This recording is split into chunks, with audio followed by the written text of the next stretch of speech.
السلام عليكم ورحمة الله وبركاته. بسم الله الرحمن الرحيم. الحمد لله رب العالمين والصلاة والسلام على سيد المرسلين نبينا محمد وعلى آله وصحبه أجمعين. أما بعد، فأعوذ بالله من الشيطان الرجيم. بسم الله الرحمن الرحيم.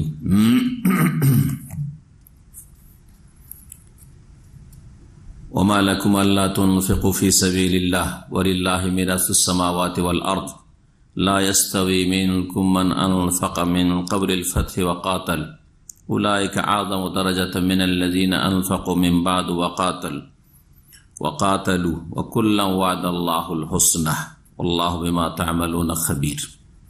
আল্লাহ রাব্বুল আলামিনের যাবতীয় প্রশংসা, যে আল্লাহ রাব্বুল আলামিন মানব জাতির সবচেয়ে শ্রেষ্ঠ মানুষ হিসাবে যাদেরকে মনোনীত করেছেন, বাছাই করেছেন, তারা হচ্ছেন আম্বিয়া রসুলগণ।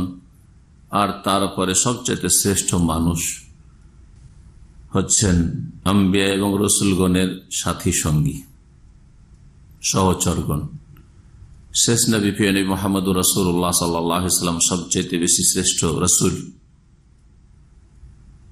সুতরাং তার সাহাবাই কেরামগণ, তার সহচরগণ সবচাইতে শ্রেষ্ঠ মানুষ আম্বিয়া রসুলগণের, অন্য আম্বিয়া রসুলগণের সাথী সঙ্গদের তুলনায় এবং অন্য মানুষের তুলনায়। আমাদের আলোচনার বিষয়বস্তু মাওলানা মওদুদীর কিতাব খেলাফত ও মুলুকিয়াত পর্যালোচনা, এবং তাতে যে গুমরাহিগুলি রয়েছে, যেগুলি মানুষ পড়লে, জানলে, শুনলে সাহাবায়ে কেরাম সম্পর্কে অন্তর পরিষ্কার থাকবে না এবং মুনাফিক হয়ে পড়বে। সাহাবায়ে কেরাম সম্পর্কে যদি কারো অন্তরে বিদ্বেষ বা ঘৃণা সৃষ্টি হয়ে যায়, তাহলে সে মুনাফিক বলে বিবেচিত হবে। এই কিতাবটি এত মারাত্মক বিপজ্জনক কিতাব। এই কিতাব থেকে সতর্ক করার উদ্দেশ্যে কিছু কথা এর আগে তুলে ধরেছি, আর আজকে কিছু কথা তুলে ধরবো এই খেলাফত ও মুলুকিয়াত থেকে। আমাদের সামনে উর্দু কিতাব রয়েছে, উর্দু কিতাব থেকে পৃষ্ঠা নম্বর সহ কিছু কথা শোনাবো। আল্লাহ রাব্বুল যেন আমাদেরকে এসব গুমরাহি থেকে হেফাজত করেন। এসব গুমরাহির ক্ষেত্রে মুসলিম সমাজের যারা কোরআন সুন্নাহর নির্ভেজাল অনুসারী আহলে হাদিস, আলহামদুলিল্লাহ তারা বেঁচে আছেন। এমনকি দেওবন্দিরা, হানাফি সমাজের, তারাও সাহাবায়ে কেরামদের সম্পর্কে যতটা এহতেরাম উচিত তাই তারা করে, তারা তাদের শ্রদ্ধা রাখে। এমনকি যারা বেরেলভী, বড় শিরকি আকীদায় রয়েছে কবর মাজারের ক্ষেত্রে, তারাও সাহাবায়ে কেরাম সম্পর্কে যথাযথ শ্রদ্ধা সম্মান প্রদর্শন করে। সাহাবায়ে কেরামদের তাওহীন বা অবমাননা, মানহানি এরাও করে না। কিন্তু বড়ই দুঃখজনক যে মাওলানা মওদুদী তার কিতাবে এমন কিছু লিখেছেন যাতে দেওবন্দি, বেরেলভী কেউ এই রকমের ঘৃণা ছড়ায়নি সাহাবায়ে কেরামদের সম্পর্কে, আর কেউ এই রকমের খারাপ মন্তব্য করেনি, আর কেউ মানব জাতিকে বা মুসলিম সমাজকে গোমরাহ করেনি। ইমাম মওদুদী কিতাব তার ভক্তদেরকে, জামাত ইসলামের ভাইদেরকে গোমরাহ করেছে, এবং তারা মাঝে মাঝে এসব বিদ্বেষ প্রকাশ করে দেয়, তারা খারাপ মন্তব্য করে, এবং তাদের শ্রদ্ধা বিষয়টি সাহাবায়ে কেরাম সম্পর্কে খুবই কম দেখা যায়। তাদের সাথে খুব কাছাকাছি মিলে দেখেছি যে তাদের মধ্যে সাহাবায়ে কেরামদের যে শ্রদ্ধা, সেটা খুব কম দেখা যায়। নিছক যেন তারাও দুনিয়াদার ছিল, রাজনৈতিক লড়াই করেছে, ক্ষমতার লড়াই করেছে, এইভাবে তারা তুলে ধরে বা তুলে ধরেছে। মাওলানা মওদুদী নিজেই তুলে ধরেছেন যেন সাহাবায়ে কেরাম, বিশেষ করে ওসমান রাদিয়াল্লাহু তাআলা থেকে শুরু করে মুআবিয়া রাদিয়াল্লাহু তাআলা আর সাহাবায়ে কেরামরা যেন একটি ক্ষমতার লড়াই ছিল, আর ক্ষমতাকে টিকিয়ে রাখার জন্য এসব করেছেন, এইরকম চিত্র তুলে ধরেছে, আর মুসলিম সমাজকে গুমরাহ করেছে। আল্লাহ রাব্বুল আলামিন এই গুমরাহি থেকে যেন সমস্ত মুসলিমদের হেফাজত করেন। আজকের আলোচনার মূল বিষয়বস্তু হচ্ছে সাহাবী জলিল, সম্মানিত সাহাবী রাসূলুল্লাহ সাল্লাল্লাহু আলাইহি ওয়াসাল্লামের শ্যালক মুআবিয়া বিন আবি সুফিয়ান রাদিয়াল্লাহু আনহুমা, তার সম্পর্কে একটি হাদিস শোনাই তার ফজিলত সম্পর্কে, আর তারপরে একটি আয়াতও তার সাথে আমি পাঠ করেছি, সেটাও পেশ করব, আর এতে যে ভুল ভ্রান্তিগুলি রয়েছে সেগুলি থেকে সতর্ক করব। মুআবিয়া রাদিয়াল্লাহু তাআলা আনহু সম্পর্কে নবী করিম সাল্লাল্লাহু আলাইহি সাল্লামের এক সাহাবী আব্দুর রহমান বিন আবি উমাইরা, তিরমিজির হাদিস, বলছেন ওয়াকানা মিন আসহাবি রাসূলিল্লাহ সাল্লাল্লাহু আলাইহি ওয়াসাল্লাম। এই আব্দুর রহমান বিন আবি উমাইরা রাসূলুল্লাহ সাল্লাল্লাহু আলাইহি ওয়াসাল্লামের একজন সাহাবী ছিলেন। তিনি বর্ণনা করেছেন আনিন নবী সাল্লাল্লাহু আলাইহি ওয়াসাল্লাম আন্নাহু ক্বাল, নবী করিম সাল্লাল্লাহু আলাইহি ওয়াসাল্লাম বলেছেন, কাকে? ক্বালা লি মুআবিয়া রাদিয়াল্লাহু তাআলা আনহুকে উদ্দেশ্য করে দোয়া দিয়েছেন রাসূলুল্লাহ সাল্লাল্লাহু আলাইহি ওয়াসাল্লাম, আল্লাহুম্মা ইজআলহু হাদিয়াম মাহদিয়া ওয়াহদি বিহি। হে আল্লাহ, তুমি মুআবিয়াকে পথ প্রদর্শক, হেদায়েত প্রদানকারী, হাদিয়ান মানে পথ প্রদর্শক, হেদায়েত প্রদানকারী, মাহদিয়ান এবং হেদায়েত প্রাপ্ত, যাকে হেদায়েত করা হয়েছে, মফুল, হাদিয়ান ইসিম ফাইল আর মাহদিয়ান ইসিম মফুল, তাকে তুমি পথ প্রদর্শক বানাও, অন্যদের যেন হেদায়েত হয় তার মাধ্যমে, আর সেও যেন হেদায়েত প্রাপ্ত থাকে। এই দোয়া করেছেন রাসূলুল্লাহ সাল্লাল্লাহু আলাইহি ওয়াসাল্লাম। ওয়াহদে বিহি, এবং তার মাধ্যমে তুমি অন্যদেরকে সঠিক পথ দেখাও, হেদায়েত করো, অন্যদেরকে সঠিক পথ প্রদর্শন করো। ওয়াহদে বিহি, আল্লাহুম্মা জালু হাদিয়া মাহদিয়া ওয়াহদে বিহি, তিরমিজির হাদিস 3777 নম্বর। আল্লামা আলবানী হাদিসটিকে সহিহ বলেছেন, সিলসিলা সহিহার 1969 নম্বর হাদিস। এই মুআবিয়া রাদিয়াল্লাহু তাআলা আনহু তার পিতা আবু সুফিয়ান রাদিয়াল্লাহু আনহুর সাথে ইসলাম কবুল করেছেন, এবং রাসূলুল্লাহ সাল্লাল্লাহু আলাইহি ওয়াসাল্লাম তাকে কাতিবে ওহী, ওহীর লেখক হিসাবে মনোনীত করেছেন। চিন্তা করেন, রাসূলুল্লাহ সাল্লাল্লাহু আলাইহি ওয়াসাল্লামের কাছে ওহী আসছে, আর তিনি ওহী লিখতে দায়িত্ব দিচ্ছেন বা ওহী লেখার জন্য নিযুক্ত করছেন। যেহেতু লেখা জানতেন, পড়া জানতেন মুআবিয়া রাদিয়াল্লাহু তাআলা আনহু, যারা ওহী লিখতেন কোরআনে কারীম, তাদের একজন ছিলেন মুআবিয়া রাদিয়াল্লাহু তাআলা আনহু। চিন্তা করুন, ওলামারা বলেছেন, কোরআন সুন্নাহর ওলামারা, যে অনুযুর কাইফা ইসতামানাহু সাল্লাল্লাহু আলাইহি ওয়াসাল্লাম লিয়াকতুবা ওয়াহিয়াস সামা। চিন্তা করুন যে রাসূলুল্লাহ সাল্লাল্লাহু আলাইহি ওয়াসাল্লাম কিভাবে তাকে বিশ্বস্ত মনে করলেন, লিয়াকতুবা ওয়াহিয়াস সামা, আকাশের ওহী লিখার জন্য রাসূলুল্লাহ সাল্লাল্লাহু আলাইহি ওয়াসাল্লাম বিশ্বস্ত মনে করছেন। যদি সামান্য কিছু তাতে অবাস্তবতা থাকতো, যে তাকে বিশ্বস্ত মনে করা ঠিক নয়, তাহলে রাসূলুল্লাহ সাল্লাল্লাহু আলাইহি ওয়াসাল্লাম বিশ্বস্ত মনে করতেন না। তার চাইতে কে বেশি বুঝেন মানব জাতির মধ্যে? আর যদি রাসূলুল্লাহ সাল্লাল্লাহু আলাইহি ওয়াসাল্লাম যদি সঠিক সিদ্ধান্তে নাউযুবিল্লাহ যদি না পৌঁছে থাকেন, তো আল্লাহকে সতর্ক করতেন না যে এই লোক বিশ্বস্ত নয়, তুমি একে বিশ্বস্ত মনে করে কোরআনের ওহী কি করে লিখতে বলছো? আল্লাহ তো বারণ করেন নাই, তাই না? নাযালা মিন ইনদিল্লাহি তাবারাকা ওয়া তাআলা, যে ওহী আল্লাহ তাবারাকা ওয়া তাআলার পক্ষ থেকে নাযিল হচ্ছে, তা লেখার জন্য বিশ্বস্ত ব্যক্তি হিসাবে বাছাই করেছেন রাসূলুল্লাহ। ফাহুয়া মিনাল কাতাবাতে, সে একজন ওহীর লেখক। ওমিন আসহারিহি সাল্লাল্লাহু আলাইহি, এবং রাসূলুল্লাহ সাল্লাল্লাহু আলাইহি সাল্লামের সে লোক। ফাকাদ তাযাওয়াজা উখতাহু রামলা, তার বোন রামলা রাদিয়াল্লাহু আনহা। রামলা নামে কেউ চেনে না, যে নবী সাল্লাল্লাহু আলাইহি ওয়াসাল্লাম বিবির নাম কি ছিল? রামলা। এটা মানুষ জানে না, আমাদের জনগণ, কিন্তু তার কুনিয়াত, যেমন পুরুষদের কুনিয়াত হয় আবু দিয়ে, তো মহিলাদের কুনিয়াত হয় দিয়ে। তো নবী করিম সাল্লাল্লাহু আলাইহি ওয়াসাল্লাম বিবি আবু সুফিয়ানের মেয়ে, তার নাম কি ছিল? উম্মে হাবিবা। উম্মে হাবিবার নাম ছিল রামলা বিনতে আবি সুফিয়ান। ওলামারা বলেছে ফাহুয়া খালুনা, সুতরাং যখন নবী করিম সাল্লাল্লাহু আলাইহি ওয়াসাল্লামের বিবিগণ আমাদের মাতা, ঠিক না? জি, উম্মুল মুমিনিন তিনি, যখন তিনি উম্মুল মুমিনিন তাহলে তার ভাই উম্মে হাবিবার ভাই আমাদেরকে মামা ফাহুয়া খালুনা, সুতরাং তিনি আমাদের মামা, উম্মতের মামা, খালুল উম্মা, মুসলিম উম্মার মামা হচ্ছেন কে? মুআবিয়া রাদিয়াল্লাহু আনহু।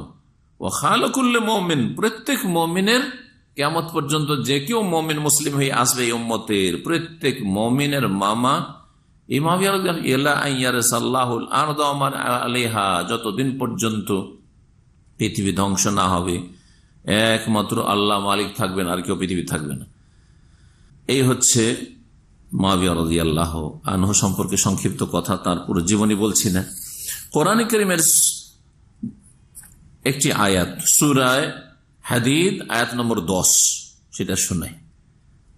আল্লাহ রাব্বুল আলামিন প্রথম উৎসাহিত করেছেন যে তোমরা আল্লাহর রাস্তায় কেন খরচ করবে না, কি হয়েছে তোমাদের? ওয়া মালাকুম আল্লা তুনফিকু ফি সাবিলিল্লাহ ওয়ালিল্লাহি মিরাসুস সামাওয়াতি ওয়াল, আকাশ জমিনের মালিক তো আল্লাহ রাব্বুল আলামিন। তারপরে মহান আল্লাহ বলছেন লা ইয়াস্তাউই মিনকুম মান আনফাকা মিন ক্বাবলিল ফাতহি ওয়া কাতাল, যারা মক্কা বিজয়ের পূর্বে আল্লাহর রাস্তায় খরচ করেছে তারা এবং অন্যরা যারা পরে খরচ করেছে, মক্কা বিজয়ের পরে ইসলাম গ্রহণ করেছে আর আল্লাহর রাস্তায় কি করেছে? ব্যয় করেছে, জি, জান মাল ব্যয় করেছে, তারা কি সমান হতে পারে? দুই দল সমান হতে পারে না। উলাইকা আযামু দারাজাতাম মিনাল্লাযিনা আনফাকু মিন বাদু, বলছে যারা মক্কা বিজয়ের আগে থেকে ইসলামের জন্য খরচ করেছে, ব্যয় করেছে, তারা মর্যাদার দিক থেকে অনেক উঁচা, কাদের তুলনায়? মিনাল্লাযিনা আনফাকু বাদু, যারা পরে আল্লাহ রাস্তায় ব্যয় করেছে এবং তারা ওয়াকাতালু, সশস্ত্র জিহাদও করেছে নবী করিম সাল্লাল্লাহু আলাইহি ওয়াসাল্লামের সাথে থেকে। মক্কা বিজয়ের আগে করেছেন অনেক সাহাবায়ে কেরাম, অনেক সাহাবাকে মক্কা বিজয়ের পরে হুনাইনে শরীক হয়েছেন, হুনাইনের জিহাদে, তারপরে আপনার শরীক হয়েছেন কিসে? তায়েফের যুদ্ধে, এইসব জিহাদে শরীক হয়েছেন। তারপরে কি বলছেন এইটুকু আমি শুনাতে চাইছি। আল্লাহ বলছেন ওয়া কুল্লাহু ওয়াদাল্লাহুল হুসনা, আল্লাহ প্রত্যেকের সাথে জান্নাতের ওয়াদা করেছেন। আল হুসনা মানে জান্নাত, লিল্লাযিনা আহসানু, যারা সৎকর্মশীল, আল হুসনা তাদের জন্য, আল হুসনা জান্নাতের একটি নাম, জান্নাত রয়েছে, ওয়া জিয়াদা, জান্নাতে তাদের জন্য বোনাস ফাও রয়েছে, সেটা হচ্ছে আল্লাহর দর্শন, আল্লাহর সাক্ষাৎ ওখানে। তো ওখানে হুসনা মানে জান্নাত, এখানেও ওয়াকুল্লাহু ওয়াদাল্লাহুল হুসনা, প্রত্যেকের সাথে, অর্থাৎ সাহাবায়ে কেরামদের প্রত্যেকের সাথে, যারা মক্কা বিজয়ের আগে ইসলাম গ্রহণ করেছে আর খরচ করেছে, জিহাদ করেছে, আর যারা মক্কা বিজয়ের পরে ইসলাম গ্রহণ করেছে আর খরচ করেছে, জিহাদ করেছে, সকলের সাথে আল্লাহ কিসের ওয়াদা করেছেন? জান্নাতের ওয়াদা করেছেন। তো মুআবিয়া রাদিয়াল্লাহু আনহু জান্নাতি কিনা? জি, এই আয়াত প্রমাণ করে। এবং এরকম যারাই মক্কা বিজয়ের পরে ইসলাম গ্রহণ করেছে তারা সকলেই জান্নাতি, ওয়া কুল্লাহু ওয়াদাল্লাহুল হুসনা।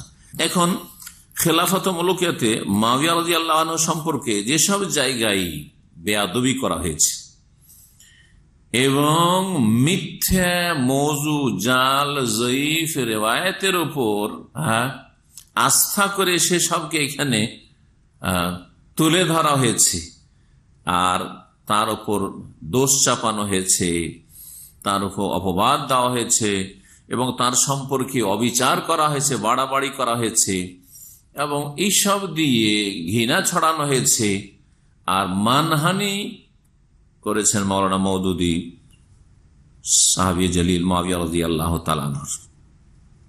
পৃষ্ঠা নম্বর 90, পৃষ্ঠাগুলো প্রথম বলে দিই, অনেক জায়গায় বেয়াদবি রয়েছে, সবগুলি হয়তো আলোচনা করতে পারবো না, সেজন্য পৃষ্ঠা নম্বর 90, তারপরে 125, 126, 134, 148, 150, 153, 160, 163, 173, 164, 165, 174, 175, 176, 177, 178, 179, এতগুলি পৃষ্ঠাতে মুআবিয়া রাদিয়াল্লাহু আনহু সম্পর্কে এমন এমন কথা লিখেছেন মাওলানা মওদুদী যে সেগুলি কথা মুখে উচ্চারণ করা এবং মানুষের কাছে প্রকাশ করা, কারণ সেগুলি যদি বিশ্বাস করে নেই অথবা যদি একটু সন্দেহ হয়ে যায় হতে পারে এগুলো, তাহলে ঘৃণা জন্মে যাবে আর একজন মুসলিমের অন্তরে যদি সাহাবায়ে কেরাম সম্পর্কে ঘৃণা জন্মে যায়, সেটা সূরা হাশরের আয়াতের খেলাফ, এবং সেটা হচ্ছে মুনাফিকি।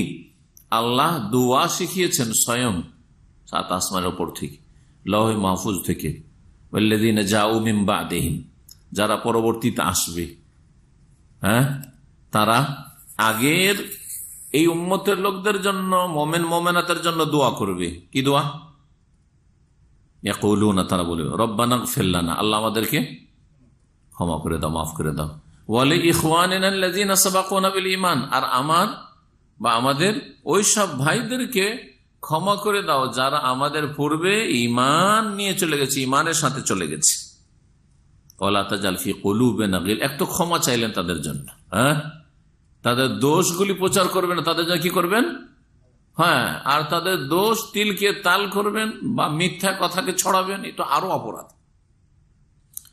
ওয়ালা তাজাল ফি কুলুবিনা গিল্লান, আর আরেকটি দোয়া হচ্ছে যে আল্লাহ আমাদের অন্তরে কোন রকমের বিদ্বেষ, কালিমা, ঘৃণা রেখে দিও না। লিল্লাযিনা আমানু, মুমিনদের ক্ষেত্রে। আর প্রথম সারির মুমিন সাহাবায়ে কেরামগণ, মুহাজিরিন, আনসার। ওয়ালা তাজাল ফি কুলুবিনা গিল্লাল লিল্লাযিনা আমানু রব্বানা ইন্নাকা রাউফুর রাহিম। সাহাবায়ে কেরামের ফজিলত আর বলার প্রয়োজন নাই। এই সব জায়গাগুলোতে এমন এমন কথা বলেছে যে আল্লাহ হেফাজত করেন যারা দুনিয়াতে বেঁচে আছে তাদের এসব গুমরাহি থেকে, আর যারা এসব গুমরাহি নিয়ে দুনিয়া থেকে চলে গেছে, আল্লাহ রাব্বুল আলামিন যে তাদের সাথে কি মামলাত করবেন আল্লাহ ভালো জানেন। তবে তারা মুমিন মুসলিম হিসাবে তাদের মাগফিরাতেরই আশা রাখবো রাব্বুল আলামিনের কাছে। বলছেন পৃষ্ঠা 90 যে লোগों ने उनको मशवरा दिया, मुआविया रजी अल्लाह ताला के लोकेरा परामर्श दिल कि जिस तरह हजरत मुआविया लोगों को बेतहाशा इनामात और अतियत दे देकर अपना साथी बना रहे हैं, आप भी बैतुल माल का मुंह खोलें।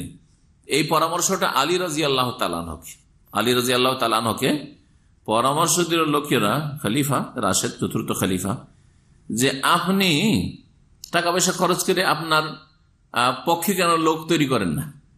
যেমন মুআবিয়া রাদিয়াল্লাহু আনহু পয়সা খরচ করে করে নিজের পক্ষে লোক টানছে। তার মানে মুআবিয়া রাদিয়াল্লাহু আনহু পয়সা দিয়ে মানুষকে খরিদ করতেন। আর সাহাবায়ে কেরাম তাবেঈনরা এত দুর্বলী, মানে নাউজুবিল্লাহ, ছিলেন মওলানা মওদুদীর কাছে যে পয়সাতে বিক্রি হয়ে যেতেন। চিন্তা করেন আপনি সাহাবায়ে কেরামের কেমন তৌহিন আর কেমন অবমাননা আর কি ধরনের বেয়াদবি তাদের সামনে করছে। আপনি বাইতুল মাল কা মুখ খেলে, বাইতুল মালের টাকা, আপনার টাকা, বাইতুল মালের টাকা দেন আর এদেরকে খরিদ করেন। আর রুপিয়া বাহাকার আপনার হামি পয়দা করে, টাকা পয়সা দিয়ে আপনার সহযোগী, আপনার ভক্ত তৈরি করেন এদেরকে। मगर उन्होंने ये कहकर ऐसा करने से इनकार कर दिया। अली रजी अल्लाह ताला एक কথা বলে অস্বীকার করলেন कि क्या तुम चाहते हो कि मैं नारवा तरीकों से कामयाबी हासिल करूं, कि তোমরা চাইছো যে আমি অবৈধ পন্থায় আমি সফলতা লাভ করব, আমি শক্তিশালী হব। মুআবিয়া শক্তিশালী হয়ে যাচ্ছেন নাজায়েজ কাজ করে, আমি নাজায়েজ কাজ করব, এসব কথা আছে কোন কিতাবে? অবাক। শারহুন নাহজুল বালাগা, নাহজুল বালাগা রাফেজি শিয়ালি, এটা এইগুলির রেফারেন্স দিয়ে যদি মওদুদী মুআবিয়া রাদিয়াল্লাহু আনহুর উপর যদি এত কাদা ছোড়েন আর এই রকমের যদি বেয়াদবি করেন আর জুলম করেন, বাড়াবাড়ি করেন, তো আল্লাহ জানে যে আল্লাহ রাব্বুল আলামিন কি করবেন। আল্লাহ আমাদের হেফাজত করে। 125 পৃষ্ঠা দেখি, বলছেন এখানে যে মুআবিয়া রাদিয়াল্লাহু তাআলা আনহু শাম দেশের গভর্নর ছিলেন।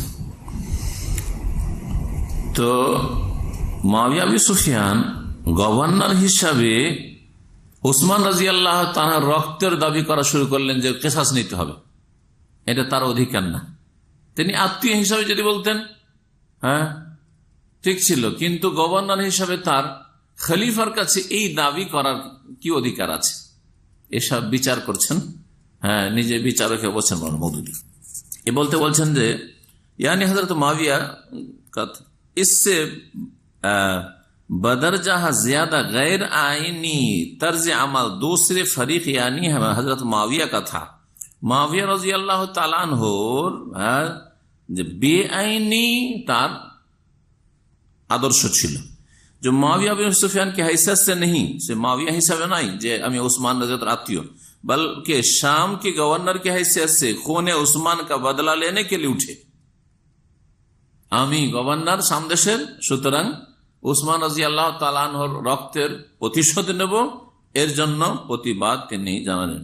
মার্কাজি হুকুমত কি ইতাআত সে ইনকার কিয়া, আর সেন্ট্রাল গভর্নমেন্ট যেটাকে বলে মার্কাজি হুকুমত, অর্থাৎ আলী রাদিয়াল্লাহু তাআলা যিনি খলিফা, তার কাছে তার আনুগত্য করতে অস্বীকার করলেন, যে আমি আনুগত্য অতক্ষণ করব না যতক্ষণ উসমান রাদিয়াল্লাহু তাআলার রক্তের বদলা বা কেসাস না নেওয়া হচ্ছে। এই ঘটনা ঠিক যে তিনি বায়াত করতে চাননি, আগে আপনার সাথে আপনার ডানে বামে ঘোরাফেরা করছে এই খুনিরা, এদের ওপর কেসাসের বাস্তবায়ন করে এগুলোকে ধরুন আর কেসাস নেন, আর তারপরে আমি আনুগত্য করব। এটা ছিল মুআবিয়া রাদিয়াল্লাহু তাআলা আনহুর ইজতিহাদ। উসমান আলী রাদিয়াল্লাহু তাআলা ইজতিহাদ কি ছিল, যে আমি এই খুনিদের কাছে নিজেই দুর্বল, আমি খুনিদেরকে ধরে যে কেসাসের বাস্তবায়ন করব, এদেরকে হত্যা করব, এই ক্ষমতা আমার নেই, তুমি শক্ত করো আমার হাতটা। যদি আমি এটা করতে যাই এই সময় এই পরিস্থিতিতে, তাহলে যেমন উসমান রাদিয়াল্লাহু তাআলাকে শহীদ করে দিয়েছে, আমাকেও মেরে দিবে। সুতরাং মুসলিম জাতির জন্য আরো বিপদ আসবে, জি, অশান্তি সৃষ্টি হবে। এটা ছিল উসমান কার ইজতিহাদ, আলী রাদিয়াল্লাহু তাআলা আনহুর ইজতিহাদ। ইজতিহাদ দুটোই কোরআন সুন্নাহ আলেমরা বলেছেন, কিন্তু ইজতিহাদে একজন ভুল করে থাকেন মুফতি, আর একজন মুসিব ঠিক করে থাকেন। আলী রাদিয়াল্লাহু তাআলার ইজতিহাদ ছিল ঠিক ইজতিহাদ, সুতরাং দ্বিগুণ সওয়াব পেয়েছেন। মুআবিয়া রাদিয়াল্লাহু তাআলা ইজতিহাদে তিনি ভুল করেছেন, এটা বলা যেতে পারে, এটাই ওলামারা বলেছেন। কিন্তু মাওলানা মওদুদী ইজতিহাদ মানতে রাজি না, তার নিয়তের আক্রমণ, ইজতিহাদ না। তার আসলে স্বপ্ন ছিল যে এইভাবে ক্ষমতা আমি দখল করব, এই সব কথা বলতে চেয়েছেন। खून उस्मान के मुतालबा का हक अव्वल तो हजरत माविया के वजह है तो उस्मान के शरी वारिसों को पहुंचता है। उस्मान रक्तेर जो दाबी करते हैं तो से चाचातो भाई बा दूरेर आत्मीय से केन दाबी करबे काछेर लोक, মানে উসমান রাদিয়াল্লাহু ছেলে মেয়েরা দাবি করবে। এসব যুক্তি আপনাকে কে পেশ করতে বলছে? মাওলানা মওদুদী এগুলো যুক্তি। এখানে বলছেন আমর ইবনে আস রাদিয়াল্লাহু তাআলা আনহুর কথা, যিনি মুআবিয়া রাদিয়াল্লাহু তাআলার পক্ষে ছিলেন। জামালের যুদ্ধ হয়ে গেল, যেটা ছিল সাবাই মুনাফিকদের ষড়যন্ত্র, আর তাতে ক্ষয়ক্ষতি হলো এই মুসলিম উম্মার। আর তারপরে আলী রাদিয়াল্লাহু তাআলার শক্তি ক্ষমতা দুর্বল হয়ে গেল, এই কথা বলতে চাইছেন। বলছেন फिर हजरत अमर बिन आस के मशवरे से उन्होंने ये फैसला किया कि हजरत अली को खून उस्मान का जिम्मेदार करार देकर उनसे जंग की जाए। मुआविया রাদিয়াল্লাহু তাআলা अन्हु আমর বিন আসের সাথে পরামর্শ করলেন জঙ্গে জামালের যুদ্ধের পরে যে আলী রাদিয়াল্লাহু তাআলা আনহুকেই দোষী সাব্যস্ত করা হোক, যে সে নিজে উসমান রাদিয়াল্লাহু তাআলা আনহুর খুনের আসামি, ষড়যন্ত্র যেন করছে। दोनों हजरत को यकीन था कि जंग जमल के बाद अब हजरत अली की फौज पूरी तरह मुत्तहद होकर उनके झंडे तले ना लड़ सकेगी। জামালের যুদ্ধের পরে ভালো তাদের বিশ্বাস ছিল যে আলী রাদিয়াল্লাহু তাআলা আনহুর সাথে যারা সেনাবাহিনী রয়েছে বা মুজাহিদিন রয়েছে তারা আর লড়াই করতে পারবে না ওইভাবে মুআবিয়া রাদিয়াল্লাহু তাআলার বিরুদ্ধে। और ना इराक उस दिल जमी के साथ उनकी हिमायत कर सकेगा। इराकेर लोकेरा इराके जेहेतु राजधानी निये चले गेছে আলী রাদিয়াল্লাহু তাআলা, তারাও ওইভাবে সাথ দেবে না। जो अहले शाम में हजरत मुआविया के लिए पाई जाती थी, किंतु शाम देशेर लोकेरा मुआविया রাদিয়াল্লাহু তাআলা चरम भक्त ছিল। इस दौरान में जबकि हजरत मुआविया टाल मटोल कर रहे थे, সেই জন্য আল বাহানা अनुगत्य करছেন। हजरत जरीर बिन अब्दुल्लाह ने दमिश्क में शाम के बाअसर लोगों से मुलाकातें करके उनको यकीन दिला कि खून उस्मान का जिम्मेदारी से हजरत अली का कोई ताल्लुक नहीं है। जरीर बिन अब्दुल्लाह রাদিয়াল্লাহু তাআলা সাহাবী সম্পর্কে বলছেন যে দমিশ্ক में शाम के बाअसर लोगों से मुलाकात करके, शाम देशे বড় বড় যারা গণ্যমান্য লোক তাদের সাথে সাক্ষাৎ করে এই কথা তাদেরকে বোঝাবার চেষ্টা করলেন যে খুনে উসমান কি জিম্মেদারি সে হযরত আলী কা কোই তাল্লুক নেই, আলী রাদিয়াল্লাহু তাআলা কেন খুন করবে, বরং তিনি তো দুই ছেলেকে হাসান হোসেনকে পাহারা দেওয়ার জন্য উসমান রাদিয়াল্লাহু তাআলার কাছে পাঠিয়েছেন। হযরত মুআবিয়া কো ইসসে তশবিশ লাহিক হুই, যখন জারির বিন আব্দুল্লাহ আলী রাদিয়াল্লাহু পক্ষ থেকে লোকজনকে বোঝাচ্ছিলেন যে না, বিষয়টা এরকম নয় যে আলী রাদিয়াল্লাহু তাআলা উসমানের খুনের সাথে অভিযুক্ত নন, তো এই সময় মুআবিয়া রাদিয়াল্লাহু তাআলা আনহু বিচলিত হইল যে আমি যে টার্গেট বানাচ্ছি যে আলীকে দোষী সাব্যস্ত করব, সেটাতে তো আমি সফল হতে পারছি না। দেখছেন যেন রাজনীতি, আজকালকার এই রাজনীতি, নোংরা রাজনীতি चलছে। और उन्होंने एक साहब को इस काम पर मामूर किया कि वे कुछ गवाह ऐसे तैयार करें जो अहले शाम के सामने ये शहादत दे दे कि हजरत अली ही हजरत उस्मान के कत्ल के जिम्मेदार। তখন মুআবিয়া রাদিয়াল্লাহু তাআলা আনহু একজন লোককে, জনৈক ব্যক্তিকে এই দায়িত্ব দিল যে কিছু সাক্ষী তুমি তৈরি করো, জাল সাক্ষী, নাউযুবিল্লাহ, সাক্ষী তৈরি করো। এই সাক্ষীরা কি করবে? जो अहले शाम के सामने ये शहादत दे दे, शामबासीर काछे साक्षी दिबे तारा जे हजरत अली रजी अल्लाह ने हजरत उस्मान के कत्ल के जिम्मेदार हैं। आली रजी अल्लाह ताला अन्हु होच्छे उस्मान रजी अल्लाह ताआला खूनेर मूल होता है। चुनांचे वो साहब 5 गवाह तैयार करके ले आए, 5 जन साक्षी तैरी करे निये आसलो और उन्होंने लोगों के सामने ये शहादत दी, ये 5 जन से साक्षी दिल कि हजरत अली रजी अल्लाह अन्हु ने हजरत उस्मान को कत्ल किया है, আলী রাদিয়াল্লাহু তাআলা ওসমান রাদিয়াল্লাহু তাআলাকে খুন করেছে। চিন্তা করছেন, এসব কথা নকল করছেন এমন এমন ইতিহাসের কিতাব থেকে, যেসব কিতাবে কিছু সহি আছে, কিছু জয়ীফ আছে, জাল আছে, ওইসব কিতাব থেকে নকল করছেন। আর নকল করে মুসলিম সমাজে এমন ভাবে গোমরাহি ছড়াচ্ছেন যে যেন এগুলো একেবারে সত্য কথা। যখন মানুষের অন্তরে ফাটল সৃষ্টি হয়ে যায় আর আপোষে কলহ সৃষ্টি হয়, তখন ছোট দোষকে বড় দোষ করে তুলে ধরা হয়। আর তারপর এই ক্ষেত্রে মূল ইন্ধন জগিয়েছে শিয়া রাফেজিরা। এমন এমন জাল রিওয়ায়াত গড়েছে, হয়তো সূত্র, ভালো ভালো সূত্র, ভালো ভালো বিশ্বস্ত লোকের নাম দিয়ে এমন এমন কেসা বয়ান করেছে যাতে করে উসমান রাদিয়াল্লাহু তাআলা আনহুকে না কি বলছি আলী মুআবিয়া রাদিয়াল্লাহু তাআলা আনহুকে কি করা যায়, দোষী সাব্যস্ত করা যায়। মুআবিয়া রাদিয়াল্লাহু এত অপরাধী যে তিনি একজনকে দায়িত্ব দিলেন যে জাল সাক্ষী তুমি তৈরি করো 5 জনের, তারা সাক্ষী দিবে যে উসমান রাদিয়াল্লাহু তাআলা আনহুর খুনি হচ্ছে আলী রাদিয়াল্লাহু তাআলা। এসব কথা মাওলানা মওদুদী লিখেছেন পৃষ্ঠা নম্বর 134-35। এই 148 পৃষ্ঠাতে রয়েছে যে মুআবিয়া রাদিয়াল্লাহু তাআলা আনহুর যখন শেষ সময়ের দিক আসলো, তখন তিনি চিন্তা করলেন যে আমার পরে কে খলিফা হবে। তখন নিজের ছেলেকে স্থলাভিষিক্ত নায়েব বা ওলি আহাদ নিযুক্ত করলেন, তার নাম নিযুক্ত করে দিলেন যে আমার পরে খলিফা হবে কে, ইয়াজিদ। এই বিষয়টি তুলে ধরেছেন। আর এই বিষয় তুলে কি কিসসা বয়ান করেছেন শোনেন। যে এতদিন চলে আসছিল খেলাফত আলা মিনহাজি নবুয়া, মানে নবীদের তরিকার খেলাফত চলে আসছিল, যে যোগ্য ব্যক্তিকে বাছাই করতে হবে, এইরকম তরিকা চলে আসছিল। আর নিজের বংশে হইতে হবে এইরকমটা নয়। কিন্তু তারপরে বলছেন যে হযরত মুআবিয়া রাদিয়াল্লাহু তাআলা সম্পর্কে হচ্ছে, लेकिन अपने बेटे यजीद की वली अहदी के लिए खौफ व तमा के जराये से बायत लेकर उन्होंने इस इम्कान का भी खात्मा कर दिया। নিজের ছেলে ইয়াজিদের জন্য জীবদ্দশায় বায়াত লওয়া শুরু করলেন বিভিন্ন শহরে শহরে, হয় ভয় দেখিয়ে যে আমার ছেলেকে খলিফা মানো, বায়াত করো, আর না হলে তোমাদের এই ক্ষতি হবে, আর না হলে লোভ লালসা দিক দিয়ে, লোভ লালসা টোপ দিয়ে, এইরকম করে অন্য সম্ভাবনা আর কেউ যেন খলিফা না হইতে পারে, একেবারে এই রাস্তা দিলেন বন্ধ করে। ইস তজবিজ কি ইবতিদা হযরত মুগীরা বিন শুবা কি তরফ সে হুই।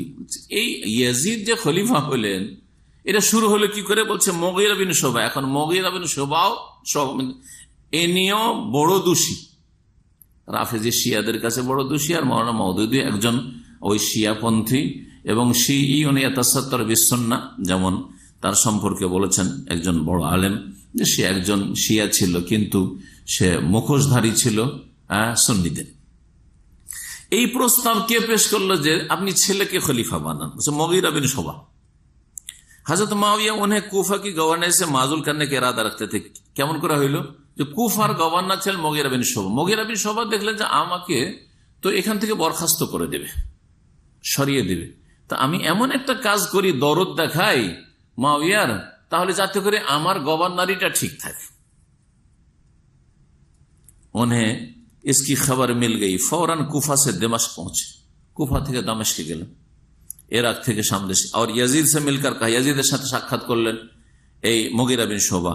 সাহাবা के अकाबिर और कुरैश के बड़े लोग दुनिया से रुखसत हो चुके हैं। बड़ो बड़ो साहबा के दुनिया থেকে চলে গেছেন, কুরাইশরা দুনিয়া থেকে চলে গেছেন বেশিরভাগ। मेरी समझ में नहीं आता कि अमीरुल मोमिनीन तुम्हारे लिए बायात ले लेने में तामुल क्यों कर रहे हैं। আমি বুঝি না যে তোমার বাবা তোমাকে খলিফা কেন বানাতে চাইছে না, দ্বিধাদ্বন্দ্বে কেন, দ্বিধাগ্রস্ত কেন। यजीद ने इस बात का जिक्र अपने वालिद माजिद से किया।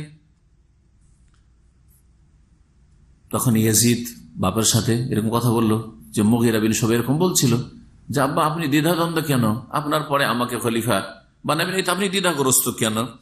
এই বিষয়টি আলোচনা করলো। उन्होंने हजरत मुगीरा को बुलाकर पूछा कि क्या बात है जो तुमने यजीद से कही। তখন মুগীরাকে ডাকলেন মুআবিয়া রাদিয়াল্লাহু তাআলা যে কি ব্যাপার, তুমি আমার ছেলেকে কি বলছিলে। हजरत मुगीरा ने जवाब दिया, मुगीरा তখন জবাব বলল যে আমিরুল मोमिनीन आप देख चुके हैं कि कत्ल उस्मान के बाद कैसे कैसे इख्तिलाफात और खून खराबी हुई। আপনি দেখলেন যে উসমান রাদিয়াল্লাহু তাআলা শাহাদাতের পরে কত রক্ত ঝরলো, আর উম্মতে মুসলিমার জামালের যুদ্ধে সিফিন এসব মিলে কত যে মানুষ খুন হইল আর অশান্তি কত হইল। अब बेहतर यह है कि आप यजीद को अपनी जिंदगी ही में वली अहद मुकर्रर करके बायात ले लें। এখন ভালো হবে যে আপনি ইয়াজিদকে আপনার নায়েব খলিফা স্থলাভিষিক্ত বানিয়ে অগ্রিম বায়াত লোকের সাথে নিয়ে নেন, তাকে अगर आपको कुछ हो जाए तो इख्तिलाफ बर्फा ना हो। হঠাৎ করে যদি আপনার ইন্তেকাল হয়ে যায় তাহলে আপোষে মুসলিম জাতির ইখতিলাফ শুরু না হয়, আমার ওই সেই লড়াই আর মারামারি না শুরু হয়ে যায়, ফিতনা না শুরু হয়। তো এইভাবে ইয়াজিদকে খলিফার জন্য বায়াত যে বদ্দশাই নিলেন, এসব কথা বর্ণনা করে মানুষের মধ্যে ঘৃণা ছড়ানো হচ্ছে। এই বিষয়টি ঠিক যে মুআবিয়া রাদিয়াল্লাহু তাআলা আনহু, মুআবিয়া রাদিয়াল্লাহু তাআলা নিজের ছেলেকে যে তার স্থলাভিষিক্ত বানালেন, এই ক্ষেত্রে এই বিষয়টা তিনি চিন্তা করেছেন। 20 বছর তিনি খেলাফত করেছেন মুআবিয়া রাদিয়াল্লাহু তাআলা। এই 20 বছর ছিল শান্তির যুগ।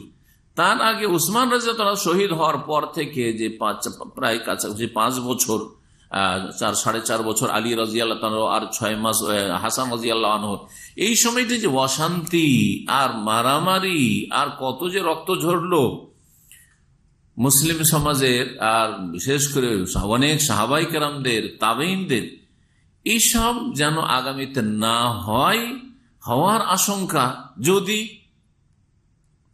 অন্য কাউকে দিয়ে বিশ্বাস তিনি করতে পারছিলেন না। এই বিষয়টা ঠিক আছে, কিন্তু এটা তুলে ধরে যেন দোষারোপ করা যে হে মুআবিয়া আপনি আপনার ছেলেকে কেন খলিফা বানালেন। নবী করিম সাল্লাল্লাহু আলাইহি ওয়াসাল্লাম বলেছেন যে আমার উম্মতে খেলাফত আলা মিনহাজুন নবুওয়াত 30 বছর থাকবে, সুম্মা ইয়াকুনু মুলকান, তারপরে রাজত্ব থাকবে। তো নবী করিম সাল্লাল্লাহু আলাইহি ওয়াসাল্লাম রাজত্বের কথা বলেছেন, আর রাজত্ব হবে, আর শরীয়তে খেলাফত আলা মিনহাজুন নবুওয়াত যদি খেলাফত চলে সবচেয়ে ভালো। কিন্তু খেলাফত ছাড়াও বলা হয়েছে যে মুআবিয়া রাদিয়াল্লাহু তাআলা আনহুর যে রাজত্বের জামানাটা সেটা সবচেয়ে ভালো জামানা, আর তিনি চাইছিলেন যে এরপরে যেন আবার অশান্তি না শুরু হয়ে যায়, সেই জন্য তিনি ছেলেকে তার স্থলাভিষিক্ত নিযুক্ত করেছেন। কিন্তু এমন ভাবে তুলে ধরেছেন যেন এতে মুআবিয়া রাদিয়াল্লাহু তাআলা আনহু বড় দোষী, আর তার সম্পর্কে মানুষের মধ্যে যেন ঘৃণা ছড়ায়। 150 পৃষ্ঠায়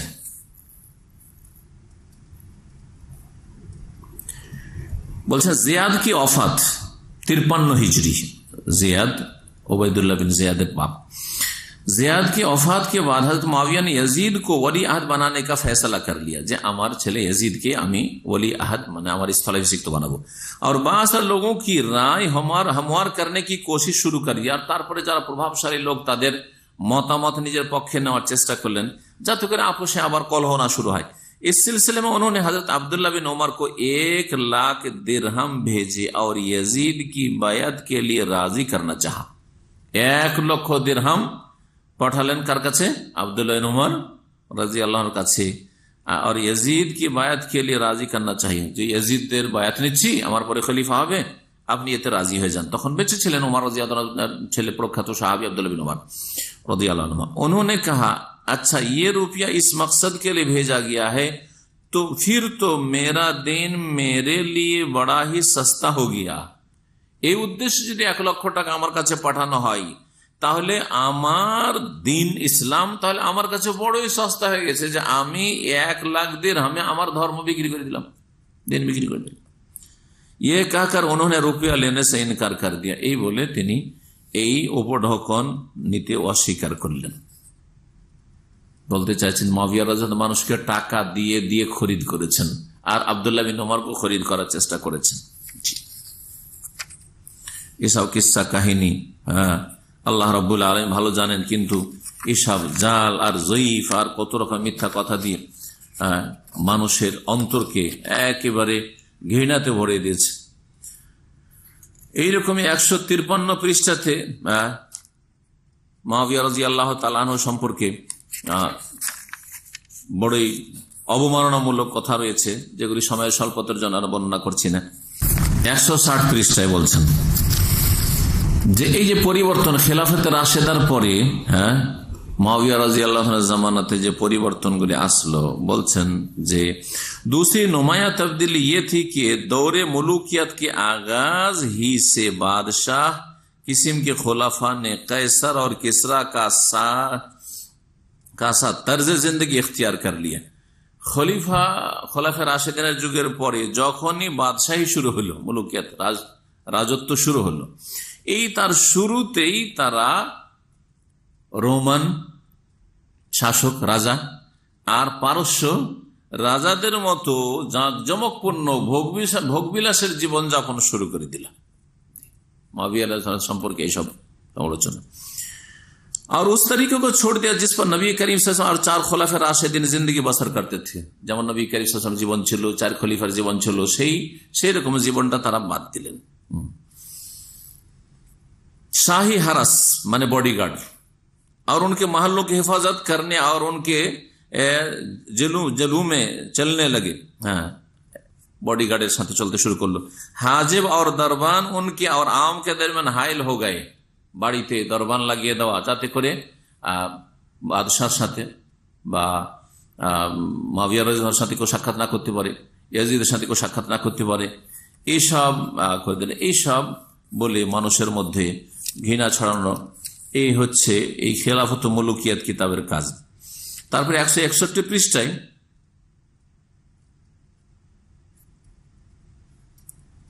বলছেন लेकिन मुलूकियत का दौर शुरू होते ही इस नमूने को छोड़कर रोम और ईरान के बादशाहों का नमूना इख्तियार कर लिया गया और इस तब्दीली का इब्तिदा हजरत मुआविया के जमाने में हो चुकी थी। मुआविया जमानातेই এরকম ভোগবিলাসী জীবন শুরু হয়ে গেছে। बाद में ये बराबर बढ़ती ही चलेगी, তারপরে এই ভোগবিলাসী জীবন আর বৃদ্ধি পেতেই থাকলো। এইসব হচ্ছে সমালোচনা আর মানহানিকর কথা মওদুদির মুআবিয়া রাদিয়াল্লাহু তাআলা আনহু সম্পর্কে। 173 বলছেন যে যখন রাজতন্ত্র শুরু হলো মুআবিয়া রাদিয়াল্লাহু জামানায়, मगर जब मुलूकियत का दौर शुरू आया तो बादशाहों ने अपने मफाद, अपनी सियासी अगराद और खुसूसन अपनी हुकूमत के क़याम व बका के मामले में शरीयत की आयत की हुई किसी पाबंदी को तोड़ डालने और उसकी बांधी हुई किसी हद को फांद जाने में ताअम्मुल ना किया।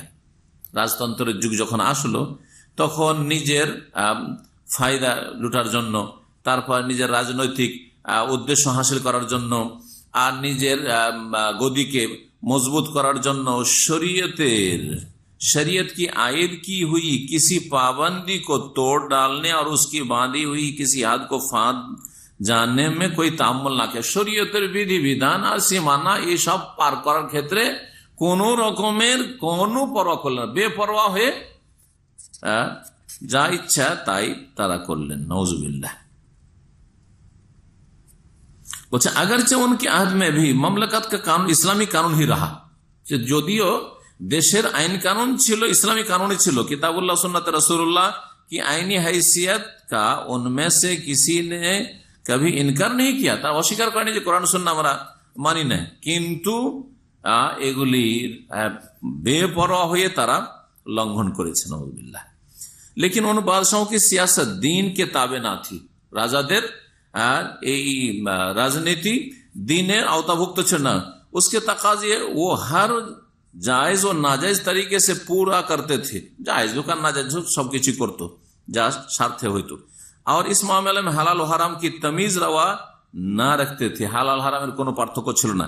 मुख्तलिफ खुलाफाए बनी उमैया के अहद में कानून की पाबंदी का क्या हाल रहा, इसे हम आगे के सतुर में बयान करते हैं। বিভিন্ন রাজাদের যুগে আইন কানুনের অবস্থা কি ছিল আমি বর্ণনা করব। তারপর বলছেন हजरत माविया के अहद में, माविया जुगेर अवस्था बोलছে ये पॉलिसी हजरत माविया की अहद ही से शुरू हो गई थी। आईन कानून माना मानी नहीं, निजेर राजनैतिक उद्देश्येर जन्य जे कोनो काज करो और शरीयतेर विधि विधान लंघन करो, এটা শুরু হয়েছে মাविया রাদিয়াল্লাহু তাআলা আনহুর যুগ থেকে। সব কথা 174 পৃষ্ঠায় बोलছেন और एक और निहायत मकरूह बिदअत हजरत माविया के अहद में शुरू हुई। घृणित एक बिदअत शुरू करा ही ছিল माविया রাদিয়াল্লাহু আমলে कि वो खुद और उनके हुक्म से उनके तमाम गवर्नर खुतबों में बरसर मिंबर हजरत अली রাদিয়াল্লাহু अन्हु पर सब शत्म की बोछाड़ करते थे। नाउजुबिल्लाह। বলছে স্বয়ং নিজে মাविया এবং তার প্রত্যেক গভর্নর জুমার খুতবায় ঈদের খুতবায় মেম্বারে চেপে আলী রাদিয়াল্লাহু তাআলা আনহুকে গালমন্দ করত। এসব কথা শিয়াদের জালিয়াতি, শিয়াদের মিথ্যাচার, শিয়াদের বানাওটি, যাদের ধর্মই মিথ্যার উপর নির্ভরশীল। हत्ता के मस्जिद नबवी मिंबर रसूल पर आईन रौज़ा नबवी के सामने हुजूर सल्लल्लाहु अलैहि वसल्लम के महबूब तरीन अजीज को गालियां दी जाती थी। नौजुबिल्लाह। मस्जिद नबवीर मेम्बारेও नबी करीम सल्लल्लाहु अलैहि वसल्लम प्रियजन आली রাদিয়াল্লাহু তাআলা के गालमंद करा হইতো। और अली রাদিয়াল্লাহু अन्हु की औलाद और उनके करीब तरीन रिश्तेदार अपने कानों से गालियां सुनते थे। निजे गालगुली तारा শুনত। আছে এমন এমন কিতাবে, যেসব কিতাবে বহু জাল কথা, তারিখে তাবারি, ইবনুল আসির, এসব কিতাবের হাওয়ালা দিয়ে কিতাবে থাকলে হইলে উঠিয়ে মৌলানা মওদুদি এসব লিখে দিয়েছে। চিন্তা করেন যদি এই ঘটনা বিশ্বাস করেন নাই কেউ যে খুতবাতে জুমার ঈদের খুতবাতে আলী রাদিয়াল্লাহু তাআলাকে গাল দেওয়া হইতো, যেগুলো শিয়াদের মিথ্যার ছড়াছড়ি, তাহলে মুসলিমদের অন্তর অবস্থাটা কি হবে? ওয়ালা তাজাল ফি কুলুবিনা গিল্লান থাকবে যে আল্লাহ আমাদের অন্তরে ঘৃণা রাখিও না, বিদ্বেষ রাখিও না, থাকবে না বিদ্বেষে ভরপুর হয়ে যাবে। এ কথাই আমি শুরুতে এই কিতাব নিয়ে আলোচনা করতে বলেছি যে নাউজুবিল্লাহ, এই কিতাব কেউ যদি পড়ে আর বিশ্বাস করে নাই, আধা বিশ্বাস করে নাই, হতে পারেও যদি হয়ে যায়, তাহলে সেই ব্যক্তি সহি সালামত ঈমান নিয়ে বেরিয়ে আসতে পারবে না, মুনাফিকও বেরিয়ে আসবে। সাহাবায়ে কেরাম সম্পর্কে যারা বিদ্বেষ রাখে তারা হচ্ছে মুনাফিক, কপট।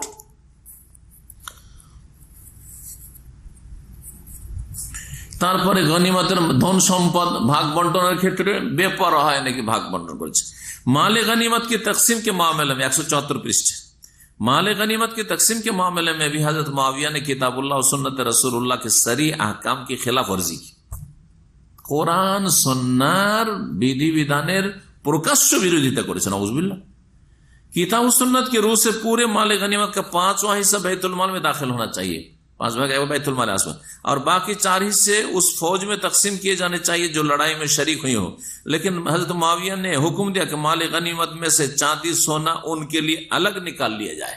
सोना स्वर्ण चांदी আমার জন্য থাকবে।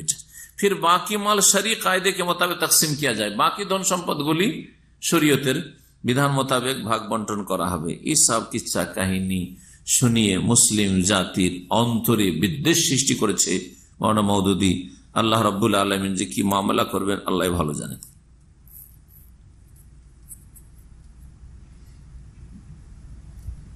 তারপরে মুআবিয়া রাদিয়াল্লাহু তাআলার উপর আর একটা দোষ চাপানো হয়েছে যে তার যতগুলি গভর্নর জুলুম অত্যাচার করতো তার কোনো বিচার তিনি করতেন না।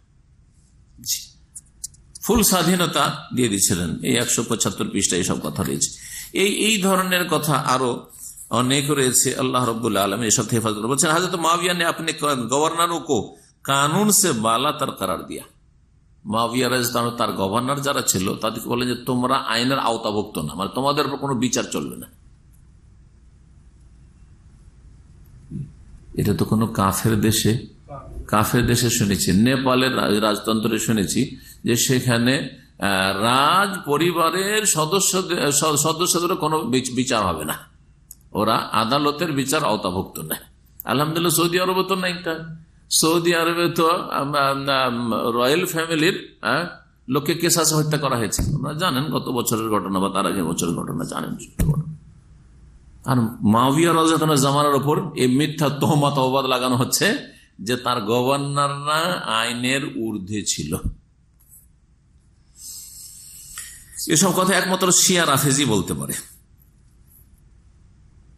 उनका गवर्नर अब्दुल्ला बिन अमर बिन गैलान एक मरतबा बसरे में मेंबर पर खुतबा दे रहा था। एक शख्स ने दौरान खुतबा में उसको कंकर मार दिया। उस पर अब्दुल्ला ने उस शख्स को गिरफ्तार कराया और उसका हाथ कटवा दिया। এসব কিস্সা কাহিনী আল্লাহ আলম যদি হয়েও থাকে ব্যক্তি পর্যায়ে তাহলে জুলম অত্যাচার হয়েছে, কিন্তু এইসব কথা তুলে ধরা যেসব হয়েছে হয়নি আল্লাহ আলম, আর যদি হয়ে থাকে তাহলে যে জুলুম করেছে সে এগুলির জন্য আল্লাহর কাছে যা পর পেয়ে গেছে আফজা ইলা মা কাদ্দাম, কিন্তু এগুলো কথা আবার তুলে ধরে মুসলিমদেরকে গোমরাহ করা।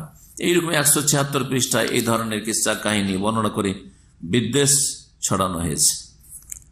179 पृष्ठ ठीक वही रकम मुआविया रज़ियल्लाहु सम्पर्क बोलते हैं, हजरत मुआविया के अहद में सियासत को दीन पर बाला रखने और सियासी अगराज के लिए शरीयत की हदें तोड़ डालने की जो इब्तिदा हुई थी, বলছে মুআবিয়া রাদিয়াল্লাহু তাআলা জামানায় দিন ইসলামের উপর রাজনৈতিক স্বার্থকে কি করা হয়েছে, প্রাধান্য দেওয়া হয়েছে, এটা শুরু হয়েছে।